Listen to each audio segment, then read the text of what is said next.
Teror hantu Herlina yang menyeramkan pernah menggegerkan beberapa pondok pesantren di Jawa Timur. Hal itu dialami oleh beberapa santriwati yang mengaku pernah didatangi hantu Herlina di pondok pesantren. Cerita hantu Herlina di pondok pesantren terjadi diduga karena adanya insiden kecelakaan dari seorang santriwati yang meninggal dan rohnya bergentayangan. Bahkan yang lebih mencekam lagi, hantu tersebut bukan hanya menyeramkan, namun juga sangat menjijikkan karena digadang-gadangkan kerap menghisap bekas darah menstruasi dari pembalut milik santriwati. Seperti apa kisahnya? Simak kisah sebagai berikut. Seorang santriwati di pondok pesantren mengaku pernah melihat sosok hantu Herlina tersebut. Hal itu berawal dari santriwati bernama Sri yang mengaku pernah didatangi sosok misterius diduga hantu Herlina di pondok pesantren tempat ia menimba ilmu. Sri yang kala itu tengah menstruasi mengaku tiba-tiba melihat sosok wanita mengenakan jilbab namun terlihat lusuh. Sontak hal itu membuat Sri pingsan di tempat karena kaget melihat sosok misterius tersebut. Tak berhenti di situ, dirinya pun mengaku sering didatangi sosok yang sama hingga membuat merasa tidak betah berada di pesantren. Namun ternyata bukan cuma Sri, teror itu pun menjalar ke teman dekat yang bernama Hanung. Hanung yang kala itu sedang belajar bersama temannya mulai merasakan hal-hal yang aneh.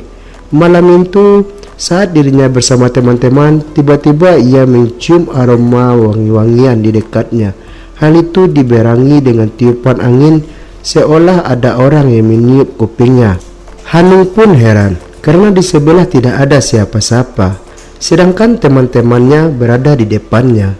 Namun betapa terkejutnya Hanun saat melihat ada sosok wanita yang menyeramkan di tengah duduk di atas meja belajar. Hal itu membuat kaget dan ketakutan hingga akhirnya dirinya pun berlari keluar kamar diikuti dengan teman-temannya.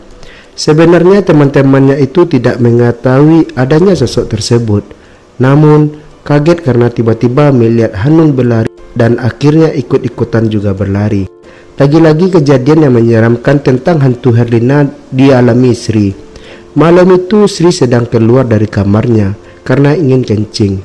Sri yang masih trauma dihantui sosok menyeramkan tersebut pun merasa deg-degan saat pergi ke kamar mandi. Dan benar saja, sesampainya di kamar mandi, dia melihat adanya sosok wanita berjilbab duduk di pojokan. Wanita yang diduga hantu Herlina itu pun memiliki lingkaran hitam di matanya dan wajahnya pun tampak pucat. Ternyata sosok yang diduga hantu Herlina itu sedang menghisap pembalut bekas menstruasi para santri.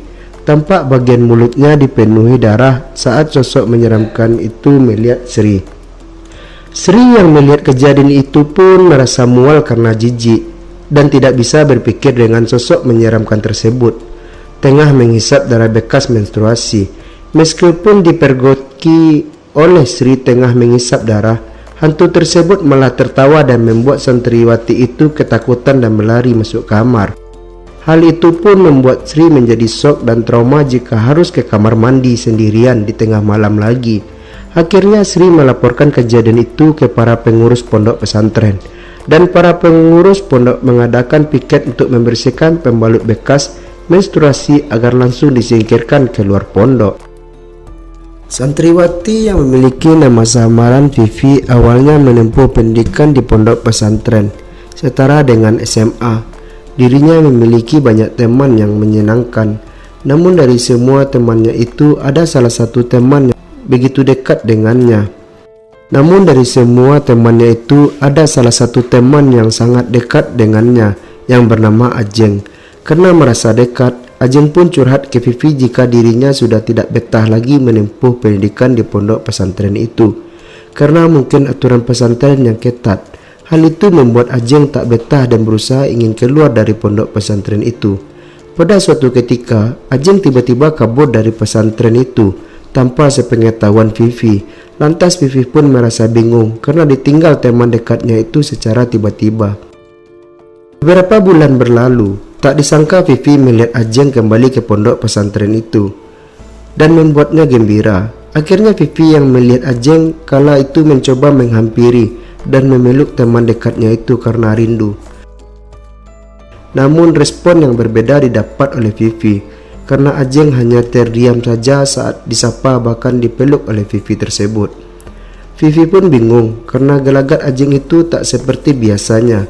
Bahkan Vivi sempat berpikir apakah ada yang salah dari dirinya, sampai-sampai Ajeng tidak merespon sapaannya tersebut. Seiring berjalan waktu, Vivi pun menemui gelagat yang semakin aneh dari seorang Ajeng.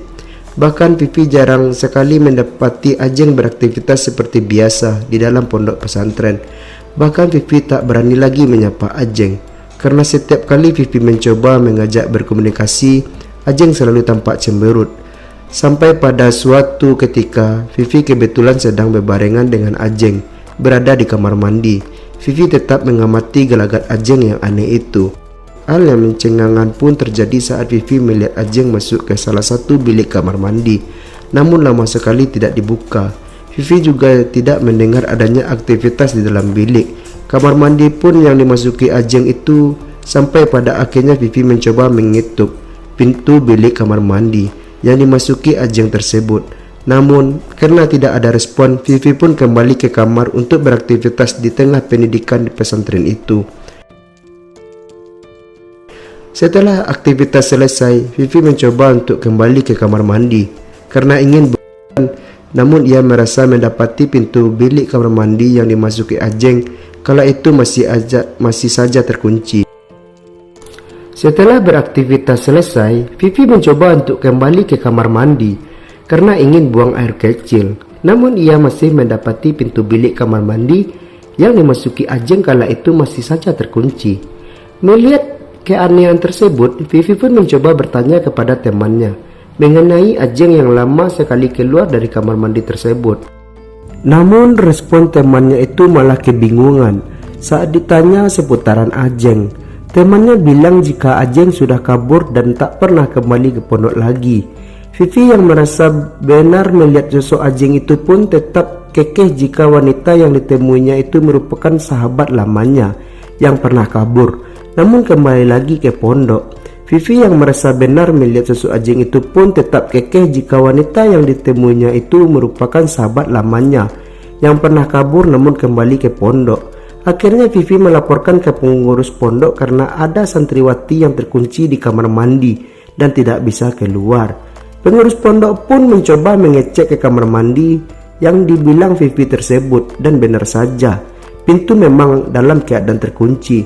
Akhirnya pengurus pondok itu mendobrak pintu kamar mandi dan tidak menemukan siapapun di dalamnya.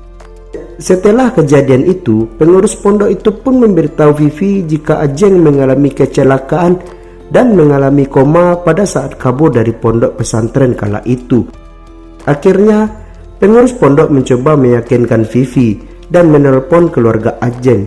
Dan benar saja, ternyata Ajeng sudah meninggal beberapa hari setelah dirinya kecelakaan saat kabur dari pondok. Hal itu menimbulkan dugaan sosok yang dilihat Vivi itu menjadi merupakan hantu Herlina yang memang kerap mengusili para santriwati di pondok pesantren.